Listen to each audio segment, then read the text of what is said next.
আসসালামু আলাইকুম দর্শক, সকলকে স্বাগত জানাচ্ছি আওয়ার বাংলায়। বরাবরের মতোই আপনাদের সাথে আছি আমি মাজহারুল ইসলাম। প্রিয় দর্শক, আজ জানাবো চট্টগ্রামের বন্দর ও করিডোর নিয়ে চলমান উত্তেজনা সম্পর্কে। বিস্তারিত জানতে আমাদের সাথেই থাকুন।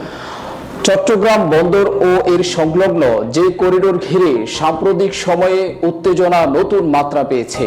বন্দর এলাকার কৌশলগত গুরুত্ব এবং আঞ্চলিক ভূরাজনৈতিক পরিস্থিতির প্রেক্ষিতে এই করিডোরকে কেন্দ্র করে কয়েকটি আন্তর্জাতিক শক্তি সক্রিয় হয়ে উঠেছে বলে বিশেষজ্ঞরা মতামত প্রকাশ করছেন। বিশ্লেষকরা বলছেন যে করিডোর হচ্ছে এমন একটি প্রস্তাবিত রোড যা দক্ষিণ এশিয়া ও পূর্ব এশিয়ার মধ্যে বাণিজ্যিক সংযোগ আরো মজবুত করতে পারে। তবে এই করিডোর যদি সামরিক বা গোয়েন্দা তৎপরতার জন্য ব্যবহৃত হয় তাহলে বাংলাদেশের নিরাপত্তা ও সার্বভৌমত্ব হুমকির মুখে পড়তে পারে বলে আশঙ্কা করা হচ্ছে। চট্টগ্রাম বন্দরের কর্তৃপক্ষ জানিয়েছে তারা বন্দর ব্যবস্থাপনায় নিরাপত্তা নিশ্চিত করতে কঠোর নজরদারি করছে।